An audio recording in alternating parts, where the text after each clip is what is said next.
Good evening, आदाब, नमस्कार, सत श्री अकाल। नाजरीन, आप जुड़ चुके हैं live with team Arora on आवाज टीवी। ये हमारा लाइव प्रोग्राम है जो हर जुमे को हम आपकी खिदमत में पेश करते हैं शाम 8 से 9 बजे के दरमियान। हर हफ्ते रियल स्टेट के मुताल्लिक कोई ना कोई टॉपिक हम डिस्कस करते हैं इस प्रोग्राम के दौरान। रियल स्टेट के मुताल्लिक आपका अगर कोई भी सवाल है तो आप हमें स्टूडियो में कॉल कर सकते हैं।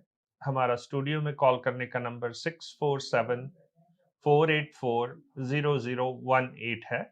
इस नंबर पे कॉल करके आपका रियल स्टेट के मुताल्लिक, चाहे वो रीसेल रियल स्टेट हो, चाहे प्री कंस्ट्रक्शन रियल स्टेट हो, चाहे कमर्शियल इंडस्ट्रियल रियल स्टेट हो, आप कोई प्रॉपर्टी खरीदना चाहते हैं, कोई प्रॉपर्टीज बेचना चाहते हैं, उसके मुताल्लिक आपका कोई सवाल है, वो हमें आप इस प्रोग्राम में कॉल करके वो पूछ सकते हैं। हमारी टीम यहाँ पे है, वो आपको आपके सवाल का जवाब देगी।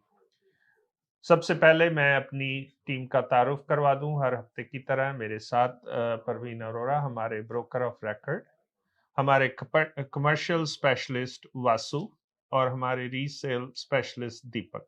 Welcome to the show gentlemen. तो आज डिनो साहब, आज हम अपने कमर्शियल के स्पेशलिस्ट को भी साथ लेकर आए हैं। जी, राइट। तो आपका टॉपिक भी आज काफी इंटरेस्टिंग है कि रियल एस्टेट बैड इन्वेस्टमेंट है क्या कनाडा में। ये जो टॉपिक आप देख रहे हैं तो इसी को डिस्कस करने के लिए हम शुरुआत करते हैं। प्रवीण जी, एक टाइम था कि जो डेट है, जो उधार हम लेते हैं यहाँ पे कनाडा में या नॉर्थ अमेरिका की अगर बात करें तो एक टाइम था जब इसको दो कैटेगरीज में बांटा जाता था, good debt and bad debt. हाँ जी। गुड डेट जैसे आपके एसेट्स हैं, उनके ऊपर जो भी आप मॉर्गेज वगैरह लेते थे किसी चीज के अगेंस्ट, उसको कहा जाता था। और क्रेडिट कार्ड और जो अनसिक्योर्ड लोन्स हैं उनको बैड डेट कहा जाता था। लेकिन जो ये उथल पुथल पिछले 1-2 सालों में मैं कहूँगा, या कोविड, जस्ट प्री कोविड और पोस्ट कोविड का पीरियड अगर हम ले लें तो इसमें मतलब अब इंटरेस्ट रेट इतने बढ़ गए हैं, जो मॉर्गेजेस भी हैं, तो मेरे ख्याल से अब वो डेफिनिशन कहीं होल्ड नहीं करती हैं। आप क्या कहना चाहेंगे इसके बारे में? डिनो साहब, जो डेट की बात है, अगर आज भी हम बात करें, जी, मतलब आगे चल के हम इसके ऊपर काफी चर्चा करेंगे कि काफी लोगों का जैसे हमें कॉल्स आती हैं और लोग महसूस कर रहे हैं जी, अब जी, कि रियल एस्टेट उनके लिए एक बैड इन्वेस्टमेंट रही है जी। कनाडा के अंदर। उनका एक्सपीरियंस जो अच्छा नहीं उनका रहा। एक्सपीरियंस है वो अच्छा नहीं रहा रियल एस्टेट इन्वेस्टमेंट्स में। जी, उसके बारे में हम चर्चा करेंगे कि क्यों किसी का एक्सपीरियंस अच्छा नहीं रहा, कि ये बिल्कुल। वाकई बैड इन्वेस्टमेंट है या नहीं है ये। जी, जो आप गुड डेट या बैड डेट की बात करते हैं, मॉर्गेज जो है वो आज की डेट में भी हम्म, कंपेयर टू जो दूसरे डेट्स हैं उससे ये अच्छा डेट है ये। या उसका जो सबसे बड़ा कारण है कि जो रियल स्टेट है वो एक डेप्रिशिएटिंग एसेट नहीं है, बिल्कुल। वो एक एप्रिशिएटिंग एसेट है। अब अगर हम बात करेंगे तो लोग ये बात भी सोच रहे होंगे कि हमने तो हजारों लाखों डॉलर लूज कर दिए इस बिल्कुल, मार्केट में। बिल्कुल। आप कह रहे हो कि ये मतलब एप्रिशिएटिंग एसेट। एप्रिशिएटिंग एसेट है, भी हमारी तो प्रॉपर्टी 3-3, 4-4 लाख नीचे चलेगी। जी, अगर वो बात करें हम, जो प्रॉपर्टी 3-3, 4-4 लाख नीचे चली गई, वो एक साइकिल के अंदर गई है, जो साइकिल की ग्रोथ हुई है। बिल्कुल। अगर हम कोई भी इन्वेस्टमेंट देखें, इन्वेस्टमेंट अभी शो शुरू होने से पहले भी दीपक बात कर रहे थे कि इन्वेस्टमेंट वही एक इन्वेस्टमेंट है जो आप किसी लंबे पीरियड के लिए करते हो, बिल्कुल। जो आप एक टाइम स्पैन है उसका, जब आप उसको उतने टाइम स्पैन के लिए होल्ड करते हो उस इन्वेस्टमेंट को, तो वो इन्वेस्टमेंट आपको पॉजिटिव रिजल्ट जरूर देती है। बिल्कुल। अनफॉर्चुनेटली हुआ क्या है कि जो पीछे रहा है, काफी लोग हैं वो विदाउट अपने किसी होमवर्क के, या और भी कई रीजंस रहे हैं, उन्होंने रियल एस्टेट में इन्वेस्टमेंट्स की और उनको कोई भी इस चीज के बारे में एक्सपीरियंस नहीं था। बिल्कुल। जब उनको एक्सपीरियंस नहीं था तो उनको प्रोडक्ट की नॉलेज भी नहीं थी। बिल्कुल। उनको ये भी नहीं पता था कि कौन सी जगह पे इन्वेस्टमेंट करनी चाहिए, कौन सी जगह पे नहीं करनी चाहिए। जी, अब आप एक सिंपल सी बात है डिनो साहब कि अगर हम बात करें, एक ये अक्सर मानी जाती है बात के स्टॉक्स में मोस्टली लोग पैसे नहीं बनाते। बिल्कुल। हालांकि स्टॉक्स के बारे में मेरे को कुछ ज्यादा आइडिया नहीं है, but Deepak I think that's what the general 90 perception. 95% लोग फेल होते हैं, नहीं बनाते और 5% बनाते 5% बनाते हैं सिर्फ। बनाते हैं जी। वो। पर वो बनाते कौन से हैं? जो लोगों को नॉलेज नॉलेज होती है बिल्कुल उस चीज के बिल्कुल बारे में। बिल्कुल। रियल स्टेट इंडस्ट्री में क्या रहा, क्योंकि एक तो ये थोड़ा सा सिंपल चीज है, बिल्कुल। मतलब इसमें कुछ ज्यादा आपको नॉलेज गेन करने की बात नहीं होती बिल्कुल। कि आप प्रॉपर्टी बाय करो, इसमें कुछ ज्यादा नॉलेज वाली बात नहीं है। बट थोड़ा सा जो पीछे टाइम रहा उस चीज में मिस्टेक क्या हुई लोगों से, उनको रियल स्टेट में सिर्फ इन्वेस्टमेंट नजर आई। बिल्कुल। एक तो वो राइट प्रोडक्ट को नहीं पिक कर पाए जी, काफी लोग, जी, जो जिनके लिए ये बैड इन्वेस्टमेंट्स बनी है। जी, और दूसरा वो इन्वेस्टमेंट जो प्रोडक्ट के बिना एक वो ठीक लोकेशंस नहीं पिक कर पाए, बिल्कुल। That was the second mistake. और जा कुछ लोगों ने ये दो चीजें ठीक की, उन्होंने जगह भी ठीक पिक की, उन्होंने प्रोडक्ट भी ठीक पिक किया, पर उनके पास अपने फंड्स नहीं थे। बिल्कुल। वो मतलब मार्केट के एक डिफरेंट क्रंच में उलझ गए कि उनको उनकी क्लोजिंग्स कराने के लिए वो प्राइवेट फाइनेंसिंग और उन चीजों की हेल्प लेनी पड़ी। बिल्कुल। तो अब जो उनको प्राइवेट फाइनेंसिंग वगैरह जो है, क्योंकि वो आपको आज की मार्केट में वो आपको 15-16% कॉस्ट करती है। और अगर हम वैसे देखें जो रियल स्टेट की एप्रिसिएशन है, जो नॉर्मल एप्रिसिएशन है, वो 4-5% है। रियल स्टेट ये जो आप बैड डेट की बात कर रहे हैं, ये बैड डेट था नहीं, बट अनफॉर्चुनेटली कई लोगों के लिए ये बैड डेट बन गया क्योंकि वो मार्केट की एक गलत साइकिल में उलझ इसमें गए। फंस गए। हाँ जी। बिल्कुल। जी। तो आप ये कहेंगे कि जो कनेडियन रियल स्टेट है, हाँ उसमें जी। इन्वेस्ट करना आज भी एक अच्छा आइडिया है? देखिए, बिल्कुल रियल स्टेट में इन्वेस्ट करना अच्छा आइडिया है। जी। पर अब मैं एक छोटी सी यहाँ पे बात एक और क्लियर करनी चाहता हूँ। मैंने एक बात की कि रियल स्टेट है जो एक बड़ा सिंपल प्रोसेस है, बिल्कुल। ये कोई इतना कॉम्प्लिकेटेड प्रोसेस नहीं है। होता क्या है कि आप कोई भी किसी तरह की प्रॉपर्टी आप बाय करते हो, आप लैंड बाय करते हो, आप उसको होल्ड करते हो। लैंड आपको पता है कि खाली पड़ी है, उस पर कुछ नहीं होना, बिल्कुल। ओवर द पीरियड उसकी ग्रोथ होती है। बट बात क्या है कि रियल स्टेट बैड इन्वेस्टमेंट नहीं है, बट समटाइम्स हम नॉलेज ना होने की वजह से बैड डिसीजंस जरूर ले लेते हैं और उनकी वजह से जो बैड इन्वेस्टमेंट्स हमारे लिए इन्वेस्टमेंट बन बन जाती हैं। जी, अब बैड इन्वेस्टमेंट्स का डिसीजंस की मैं आपको बात ये बताता हूं कि कैसे होता है। जी, अब अगर बात करें कि हम पूरे कनाडा की अभी भी बहुत सी मार्केट्स ऐसी हैं जहां पे मार्केट में प्रॉपर्टीज एप्रिशिएट नहीं होती। बिल्कुल। वो जिस प्राइस पे आप बाय करते हो 4-5 साल वो वहीं पे रहती हैं प्रॉपर्टीज। अगर कोई मार्केट में ऐसी चीज होती है उस प्रोविंस में या उस सिटी में, तो तब जाकर अगर हम बात करें मैनीटोबा की, जी। इवन अल्बर्टा की, बहुत से ऐसे एरियाज हैं जहां रिमोट पे एरिया। प्रॉपर्टी आज से 5 साल पहले भी वो सेम प्राइस पे ही है। बिल्कुल। यस, अगर आप जनरली बात करते हैं कि रियल स्टेट में मोस्टली हमेशा ही ग्रोथ रहती है अगर आपने राइट प्रोडक्ट पिक किया, अगर आपने राइट लोकेशन पिक की जी, और आपने कोई बैड डिसीजन नहीं बनाया। अब बैड डिसीजन की बात कैसे हो जाती है कि एक सिंपल सी बात है, जब भी आप प्रॉपर्टी बाय करते हैं, डिनो जी, साहब, आपके पास बैड डिसीजन मैं उसको बोलता हूं कि जब आप कोई इन्वेस्टमेंट करते हैं, जब आप उसका कोई एग्जिट प्लान नहीं साथ सोचते बिल्कुल। कि इसमें मैंने कहां पे कितने टाइम मैंने एग्जिट करना है। मैंने आपको वो चीजें क्लैरिटी नहीं होती, आप लोगों के देखे देखे आप भी इन्वेस्ट कर देते हैं मार्केट में बिल्कुल। और एग्जिट प्लान आपके पास कोई होता नहीं, ना ही आपको ये समझ होती है कि ये चीज कैसे होएगी।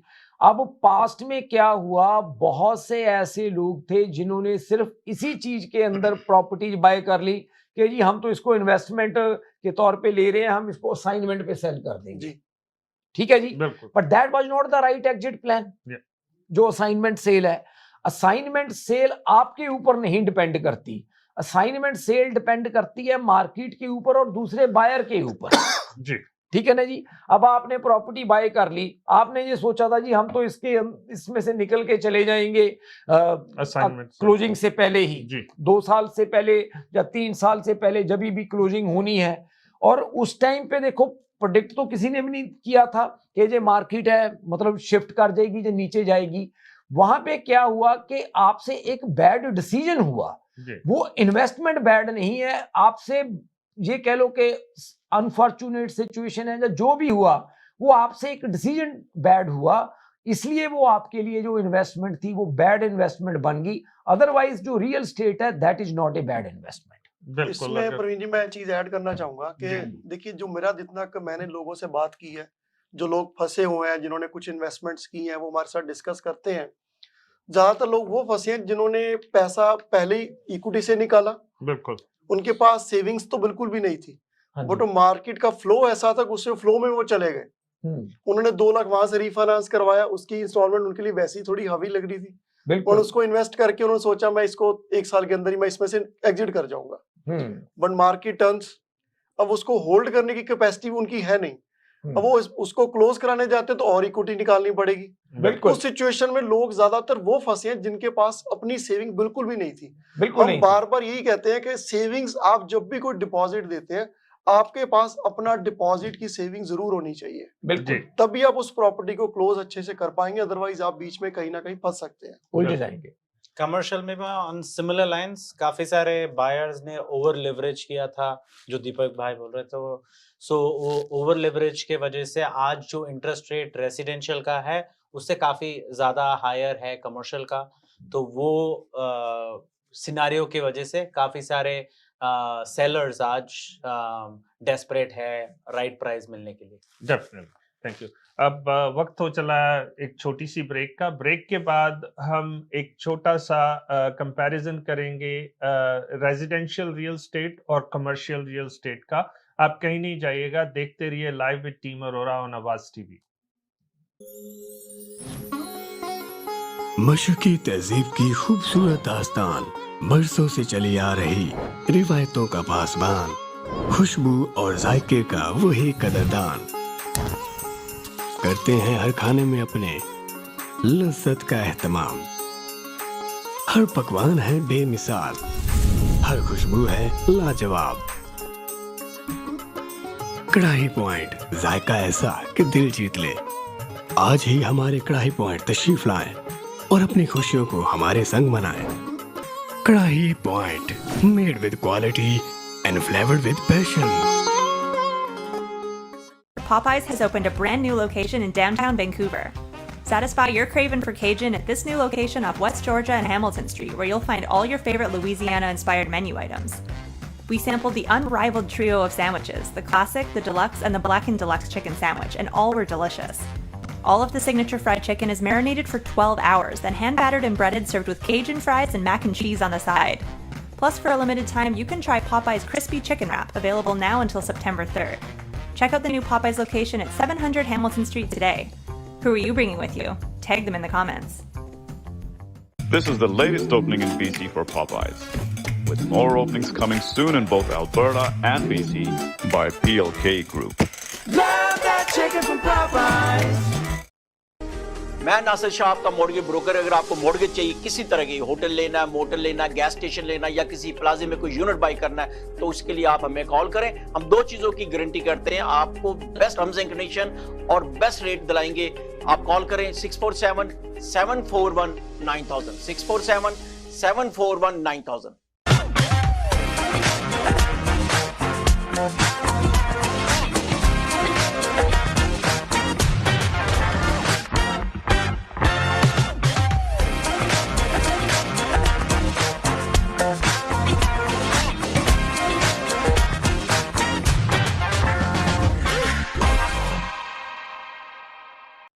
HK Movers, home, offices, apartments and delivery, big or small, we move it all. HK Movers. Local and long distance, we also ship cars, Keller Transport and moving services. For service with a smile, give us a call. Call Mr. Harminder 416-524-6704. 416-524-6704 पे.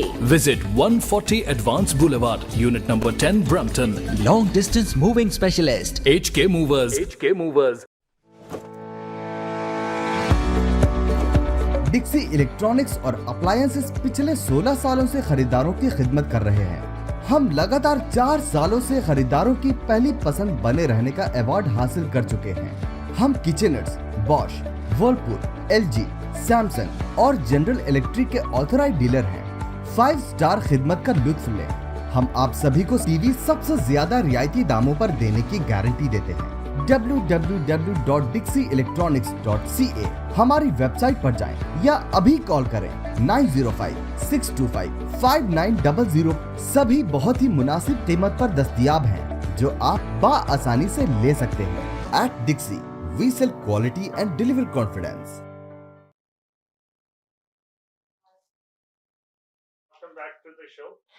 जैसा कि हम break पे जाने से पहले बात कर रहे थे, तो दीपक, अगर हम जो रेजिडेंशियल रियल स्टेट प्रॉपर्टीज हैं उनकी बात करें, तो एक इन्वेस्टर के तौर पे आप ये बताएंगे कि क्या बेनिफिट्स हैं रेजिडेंशियल रियल स्टेट के?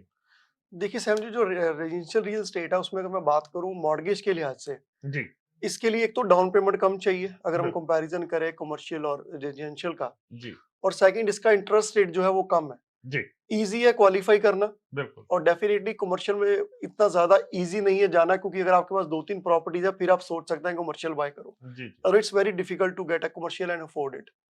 और सेकंड ये है कि जो रेजिडेंशियल में है उसमें जो रेंटल है, रेंटल आपके पास शॉर्ट होते हैं बिल्कुल, 1 या 2 साल के लिए। कमर्शियल में आपको अगर रेजिडेंशियल बेचना है तो आप 1-2 साल के अंदर बेच सकते हैं। कमर्शियल में आपके पास लॉन्ग टर्म टेनेंट रहते हैं तो बिल्कुल, आपको 5 साल तक हो सकता है होल्ड करनी पड़ जाए। तो बिल्कुल, आपका अगर प्लान चेंज होता है तो आप थोड़ा उसमें अटक जाते हैं कि आप नहीं बेच सके। जी और सेकंड ये है कि जो रेजिडेंशियल की सेलिंग है वो काफी इजी है बाय ढूंढना, क्योंकि यहाँ पे बायर्स काफी ज्यादा है। जी, कमर्शियल में लोग कम इन्वेस्ट करते हैं, अगर हम कंपेयर करें एज पर रेजिडेंशियल तो लोग रेजिडेंशियल में ज्यादा इन्वेस्ट करते हैं। जी, तो रेजिडेंशियल की सेलिंग पॉइंट भी देखी जाए तो काफी इजी रहती है। जी, एंड एक्चुअली एक और पॉइंट दीपक के जी। पॉइंट्स में ऐड मैं आपसे ही पूछने वाला Sorry, था हाँ। कि आप कमर्शियल को इसके साथ कंपैरिजन जब करते हैं, तो आप क्या कहेंगे उसके बारे में? करेक्ट। सो दीपक के पॉइंट्स में एक और पॉइंट में भी हम ऐड करना चाहेंगे कि काफी सारे बायर्स को रेसिडेंशियल ट्रांजैक्शन इजी लगता है, कि अरे क्विक है, जी। पेपर वर्क सभी कुछ थोड़ा Easy इजी है, लगता है। बिल्कुल, बिल्कुल। कमर्शियल में एक्चुअली थोड़ा और कॉम्प्लेक्स होता है, लेकिन वो काफी टाइम वो कॉम्प्लेक्स लगता है, लेकिन वो दोनों पार्टीज को प्रोटेक्ट करने के लिए लीगली अच्छी तरह करने के लिए वो यूजफुल होता है। बिल्कुल, कमर्शियल में ऐसे ही सीजन इन्वेस्टर्स रहते हैं जो एक छोटा सा इन्वेस्टमेंट से स्टार्ट करके फिर उसके बाद उनको समझ में आने के बाद तो ज्यादा इन्वेस्ट करते हैं, तो मोर सीजन्ड इन्वेस्टर्स है। एंड कमर्शियल में मेजरली जो अपना पैसे डाल के 1 साल में 2 साल में एग्जिट नहीं करना चाह रहे, ऐसे इन्वेस्टर्स आते हैं कि 5 साल या 10 साल का कोई लीज आ जाएगा, हर साल का एस्केलेशंस मिलेगा, तो वो एंगल से एवरी ईयर कोविड हो ना हो कैसे टेनेंट को हैंडल करे, अगर टेनेंट कोई वेकेट करके चले जाएगा तो वेकेंसी पीरियड कैसे हैंडल करे, जैसे जी। रेसिडेंशियल के चैलेंजेस है वो कमर्शियल में काफी कम है। एंड एक और ऐसे इन्वेस्टर्स है कमर्शियल में जो अपना कैप रेट के हिसाब से देखते हैं, बिकॉज एंड कंजम्पशन कुछ लोग खरीदते हैं कि एंड कंज्यूम करने के लिए, लेकिन काफी सारे इन्वेस्टर्स अपना पैसे उधर पार्क करके वो पैसे को कैसा अगले 5 साल 10 साल कैसे बढ़ रहा है बोल के ग्रोथ देखना चाह रहे हैं, तो और वो मैं- एंगल से वो आता है। एक और एक एडवांटेज आता है कि जो प्रॉपर्टी टैक्स है, अगर किसी को रेंट पे दे दिया है बिल्कुल, तो प्रॉपर्टी टैक्स हो, कॉन्डो फीस हो, इंश्योरेंस हो, ये पूरे चीज का पेमेंट टेनेंट करता है जो रेसिडेंशियल में नहीं होता है। तो वो एंगल से अपना लैंडलॉर्ड को जो नेट रेंट आता है वो डायरेक्टली उनके मॉर्गेज के लिए यूजफुल होता है। Utilities, property tax, insurance and condor fees सभी कुछ टेनेंट भरते हैं, तो वो एक- एंगल से वो एडवांटेजेस है। एक मुझे जो सबसे बड़ा डिफरेंस लगता है कि जो रेजिडेंशियल रियल स्टेट है अगर एंड यूजर्स की हम बात करें, दोनों कमर्शियल और रेजिडेंशियल रियल स्टेट में इमोशंस ज़्यादा ज्यादा इन्वॉल्व होती हैं, जी क्योंकि हम लोग इमोशनल होते हैं अपनी फैमिली को लेके, अपने बच्चों को लेके। और जो कमर्शियल है वो बेस्ड है नंबर्स के ऊपर कि if the numbers make sense तो then you take it. हम खरीदेंगे या इसको बेचेंगे। जैसा मैंने कहा कि वर्सेस रेजिडेंशियल, उसमें इमोशंस एक बड़ा पार्ट प्ले करती हैं। बिल्कुल सही। तो वासु, अब अगर हम बात करें कि जैसे हमने देखा कि जो रीसेल रियल स्टेट है रेजिडेंशियल, क्या कनाडा में या नॉर्थ अमेरिका की अगर हम बात करें, तो क्या जो कमर्शियल रियल स्टेट इन्वेस्टमेंट है वो एक अच्छा टूल है ग्रोथ के लिए?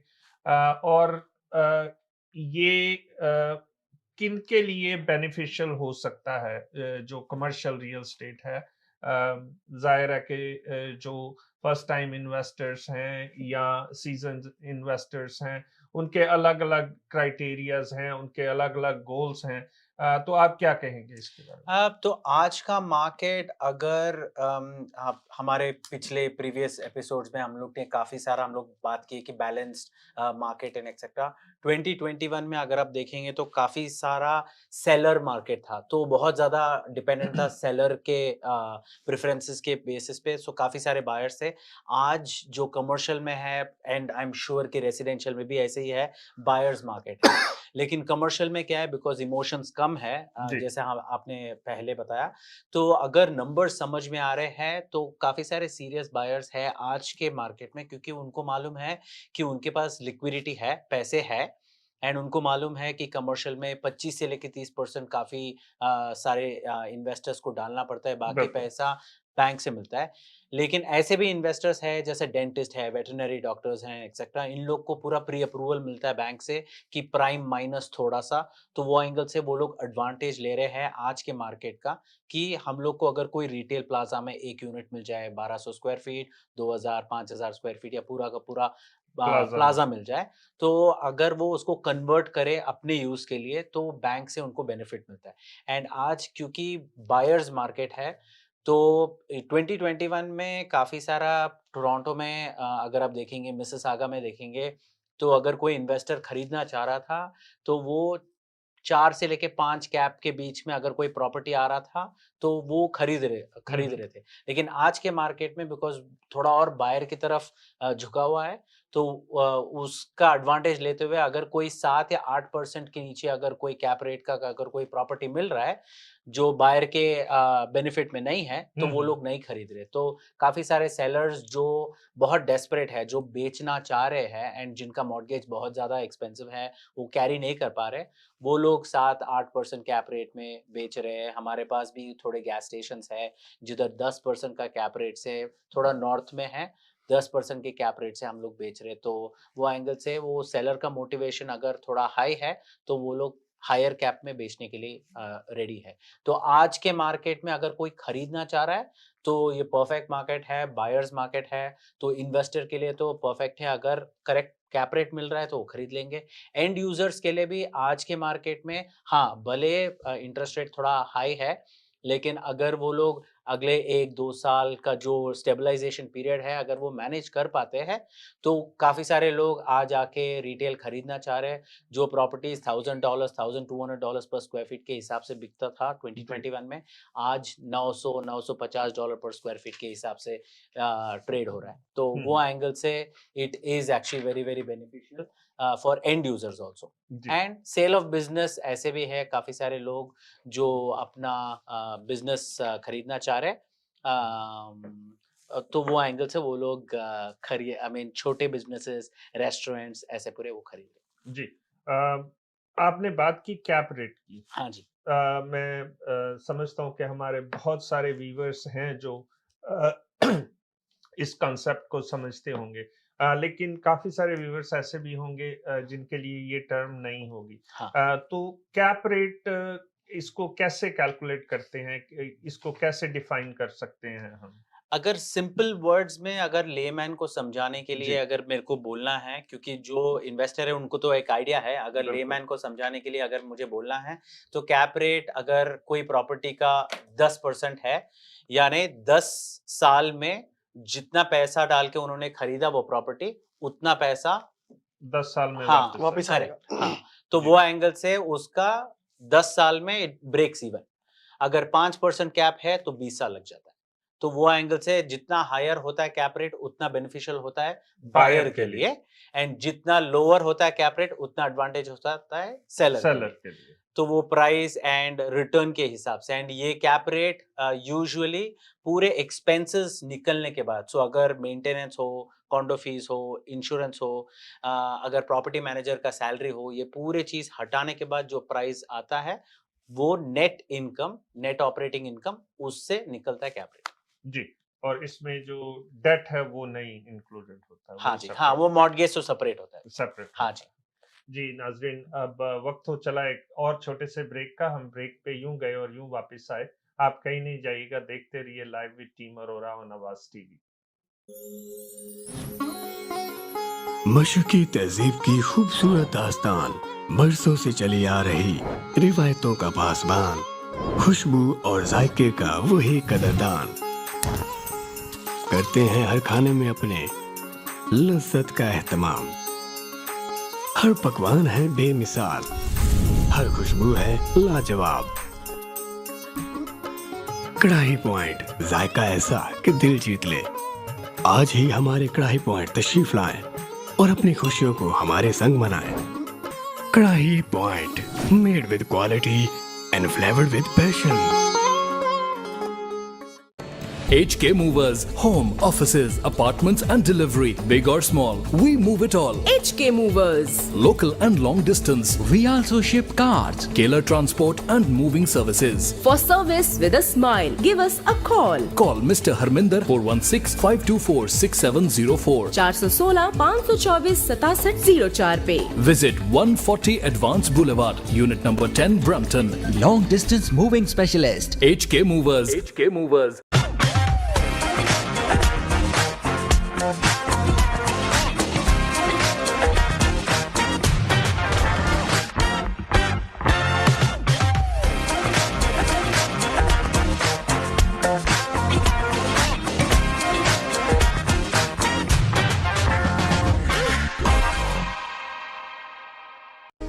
मैं नासिर शाह, आपका मॉर्गेज ब्रोकर। अगर आपको मॉर्गेज चाहिए किसी तरह की, होटल लेना है, मोटल लेना है, गैस स्टेशन लेना है या किसी प्लाजे में कोई यूनिट बाई करना है, तो उसके लिए आप हमें कॉल करें। हम दो चीजों की गारंटी करते हैं, आपको बेस्ट टर्म्स एंड कंडीशन और बेस्ट रेट दिलाएंगे। आप कॉल करें 647-741-9000, 647-741-9000। दावत इस्लामी का एक शोबा जामियतुल मदीना, जिसकी तकरीबन 891 ब्रांचेस दुनिया के कई ममालिक में कायम हैं। कमोबेश 67,000 इस्लामी भाई और इस्लामी बहनें बगैर किसी फीस के आलिम और आलिमा कोर्स कर रहे हैं। इनमें हजारों वो हैं जिनकी अकोमोडेशन, खाना पीना दावत इस्लामी के जिम्मे है। आप भी डोनेशंस के जरिए इस शोबे के साथ ताउन कर सकते हैं। आपके चंदे यानी डोनेशन को किसी भी जायज दीनी, इस्लाही, फलाही, रूहानी, खैर ख्वाही और भलाई के काम में खर्च किया जा सकता है।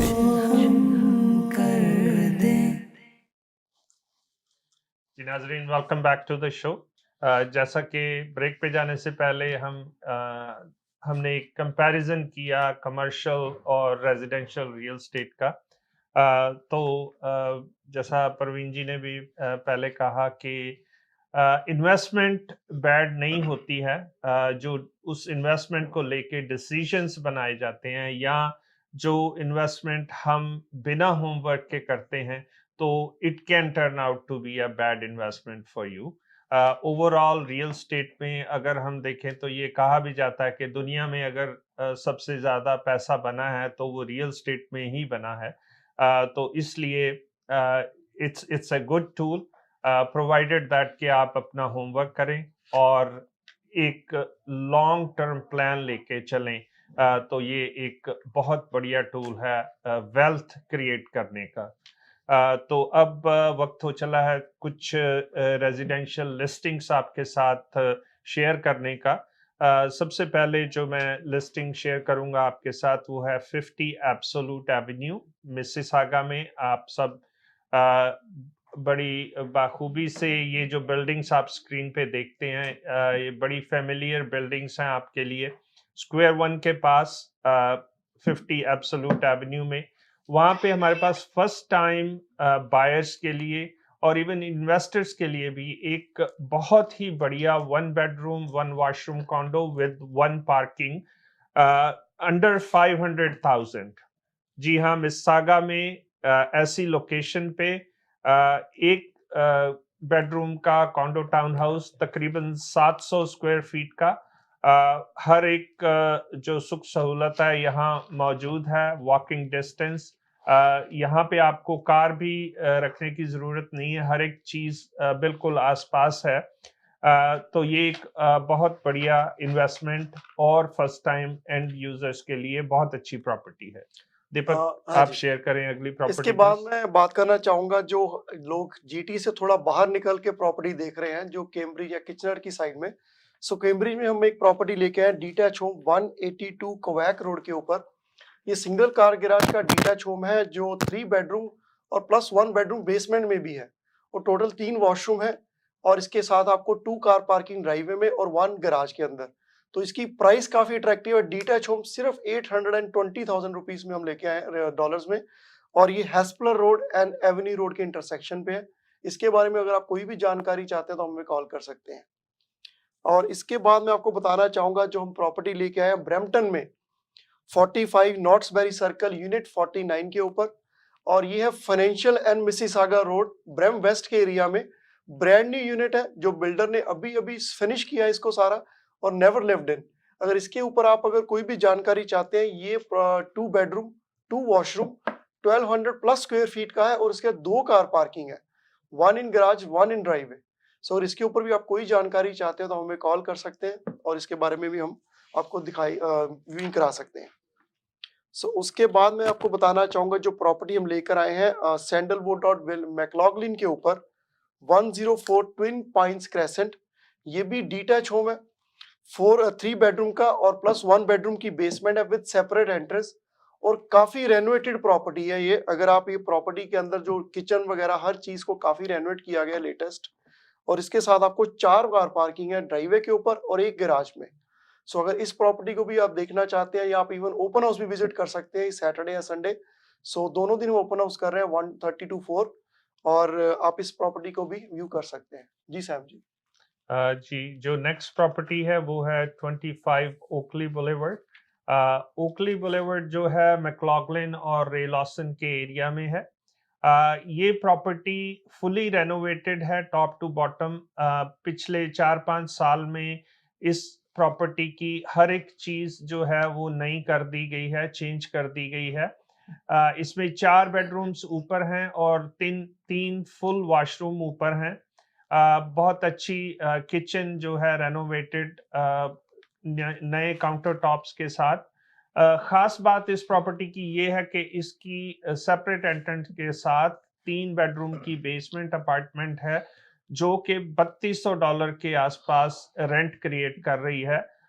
इस मुश्किल दौर में मैं कहूँगा कि एक बहुत बड़ी सपोर्ट है मॉर्गेज पेमेंट के लिए। $3200 आपका बेसमेंट से आना। इस प्रॉपर्टी पे सैटरडे को हमारा ओपन हाउस रहेगा। आप ओपन हाउस में भी आ सकते हैं और इस प्रॉपर्टी को देख सकते हैं, या उससे पहले या बाद में अगर आप देखना चाहते हैं तो आप हमारे साथ अपॉइंटमेंट बना सकते हैं। जी दीपक जी। इसके बाद मैं बात करना चाहूंगा जो हम प्रॉपर्टी नई लेके आने वाले हैं नेक्स्ट वीक को, और ये प्रॉपर्टी है 31 नेटिव लैंडिंग। जो इंटरसेक्शन है इसका चिंगूजी और विलियम पार्कवे। जैसा कि सैम जी ने कहा कि मुश्किल दौर में इसमें भी सैम जी हम लीगल बेसमेंट अपार्टमेंट जी 2 बेडरूम का और brand new never lived in अभी लेटेस्ट अभी बना ही है, और एंट्रेंस भी इसका जो लॉट है वो काफी डीप है 150 फीट प्रीमियम लॉट है। ऊपर 3 बेडरूम और तीनों के साथ एक्सेसिबल वॉशरूम है। एक जो 2 बेडरूम उसके साथ जैक एंड जिल वॉशरूम है जी। सो इसके लिए भी अगर आप जानना चाहते हैं तो हमें आप कॉल कर सकते हैं। आपको लिस्टिंग से पहले भी घर की व्यूइंग कराई जा सकती है। Number 31 on Native Landing. Thank you. Next property जो है वो है 60 लेजेंडरी सर्कल। लेजेंडरी सर्कल, अगर आप फाइनेंशियल ड्राइव पे मिसिसागा की तरफ से ब्रैम्पटन की ओर जाते हैं तो ये फर्स्ट स्ट्रीट है।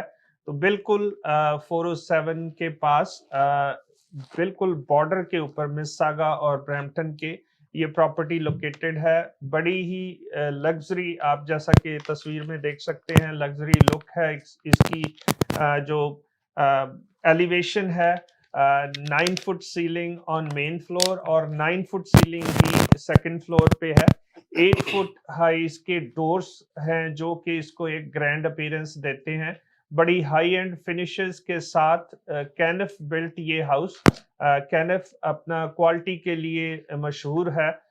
तो सारी ही अपग्रेड्स इसमें की गई हैं। प्रॉपर्टी की फिनिश बेसमेंट है इस प्रॉपर्टी में भी, और इस वीकेंड पे भी इस प्रॉपर्टी का ओपन हाउस रहेगा।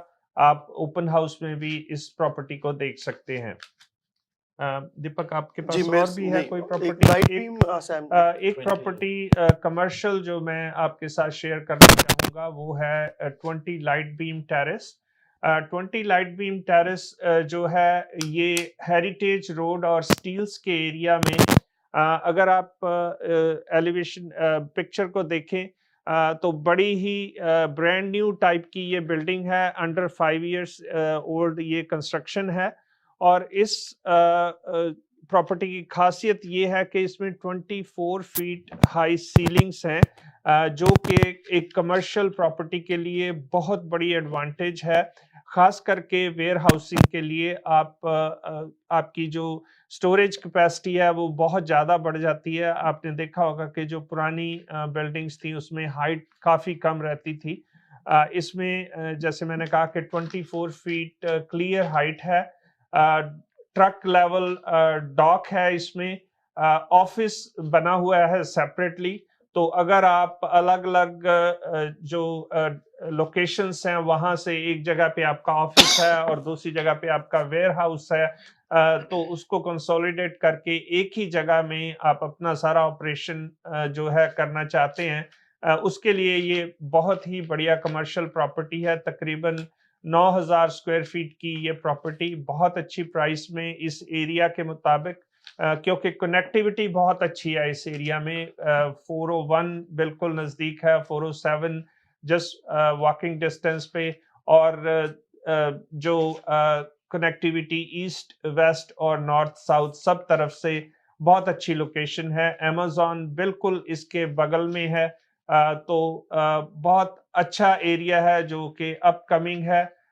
इस एरिया में अगर आप अपना ऑफिस यहाँ पे मूव करते हैं, अपना वेयर हाउस मूव करते हैं, काफ़ी सारे बिजनेसेस इस कॉम्प्लेक्स में ऑलरेडी चल रहे हैं। ये आपके लिए एक बहुत अच्छा एसेट हो सकता है जी। तो मेरे ख्याल से ये थी आज की हमारी सारी लिस्टिंग्स। प्रवीण जी, वक्त हो चला है अब इजाजत लेने का। जाते जाते आप व्यूअर्स से कुछ कहना चाहेंगे? तो डिनो साहब, मैं व्यूअर्स से यही बात कहना चाहूँगा कि जो आज का जैसे हमारा टॉपिक था कि real estate is not a bad investment in Canada, और उसके लिए नो डाउट आपको एक बैड डिसीजन ना बनाने के लिए, एक अच्छा डिसीजन बनाने के लिए 2-3 चीज़ों का आपको ध्यान रखना चाहिए जब भी आप रियल स्टेट में इन्वेस्ट करते हैं। सबसे पहले तो मैं ये बात कहूँगा कि जब भी आप रियल स्टेट में इन्वेस्ट करते हैं, आपके पास फंड्स अपने होने चाहिए इन्वेस्टमेंट के। आप ये सोचकर मत इसमें इन्वेस्ट करें कि आज मैंने ये इन्वेस्टमेंट कर दी और इसके 100% प्राइसेज ऊपर जाएंगे ही जाएंगे, और मैंने पैसे बारो किए हैं, डाउन पेमेंट भी अपनी, मैं इसको इमीडिएटली बेच के पैसे वापस कर दूंगा प्रॉफिट कमा के। ऐसी सोच के साथ आप रियल स्टेट में मत इन्वेस्ट करिए। वो एक बैड डिसीजन हो सकता है आपका किसी मार्केट में वो ठीक भी हो सकता है अगर प्राइसेज ऊपर जा रहे हैं, लोगों ने पैसे कमाए भी हैं, बट वो बैड डिसीजन भी हो सकता है आपका। तो पहली बात तो ये है कि जब भी आप रियल स्टेट बाय करते हैं, डिपॉजिट डाउन पेमेंट्स आपकी खुद की सेविंग्स होनी चाहिए। दूसरी बात, जब भी आप रियल स्टेट में इन्वेस्ट करते हैं तो आपके दिमाग में एक टाइमलाइन होनी चाहिए कि आप इसमें से कितने टाइम बाद एग्जिट करना चाहते हैं, और उसके अकॉर्डिंगली किसी ना किसी प्रोफेशनल की एडवाइस जरूर लें, और जिस टाइमलाइन के हिसाब से आप एग्जिट करना चाहते हैं वैसा ही प्रोडक्ट बाय करें, क्योंकि सर्टेन प्रोडक्ट्स क्या होते हैं कि over the period of span मतलब वो तभी अप्रिशिएट करते हैं और उनमें अप्रिशिएशन काफी अच्छी होती है, बट वो एक सर्टेन टाइम आपको होल्ड करनी पड़ती हैं वो इन्वेस्टमेंट्स। तो ये जो चीजें हैं कि आप कितने टाइम में एग्जिट करना चाहते हैं, 2 साल में चाहते हैं, 4 साल में चाहते हैं, 10 साल आप होल्ड कर सकते हैं, उसके लिए आप एक प्रोफेशनल एडवाइस लें और जो आपकी रिक्वायरमेंट है, जो आपके दिमाग में चीजें हैं, आप उनके साथ शेयर कीजिए। और जो तीसरी बात है वो ये है कि जब भी आप रियल एस्टेट में इन्वेस्ट करते हैं, नो डाउट हम सभी को मॉर्गेजेस वगैरह लेनी पड़ती हैं, मॉर्गेज के बिना इन्वेस्टमेंट्स नहीं होती और वो एक बहुत बड़ा पार्ट प्ले करती हैं। जो मॉर्गेजेस लेनी है आपने या लोन्स लेने हैं, आपने उनको पहले ठीक तरीके से समझें कि ये लोन्स की क्या टर्म्स कंडीशंस है, क्या होएगा। समटाइम्स आप ऐसे लोन्स में स्टक हो जाते हैं जो जाके बाद में आपको पता चलता है कि वो जो लोन है, वो जो आपकी ग्रोथ थी, वो उन्हीं लोन्स के चक्कर में ही आपकी ग्रोथ है वो फिनिश होगी। तो ये जो कुछ चीजें हैं इनका आप ख्याल रखें जब भी आप रियल एस्टेट में इन्वेस्ट करना चाहते हैं। बाकी आपका कोई भी क्वेश्चन हो, हम हमेशा अपने ये शो के माध्यम से बात करते हैं कि आप हमें कॉल कर सकते हैं, आपका कोई ऑब्लिगेशन नहीं है हमारे साथ बाय या सेल करने का। आप हमें कॉल जरूर करें, हम आपको आपकी सिचुएशन के मुताबिक जो बेस्ट हो सकेगा वो आपको एडवाइस करें। Thank you. बहुत बहुत शुक्रिया। तो नाजरीन, ये था हमारा आज का प्रोग्राम। अगले हफ्ते एक और प्रोग्राम लेके आपकी खिदमत में हाजिर होंगे। तब तक के लिए हमें इजाजत दें। शब खैर। Thank you. Thank you.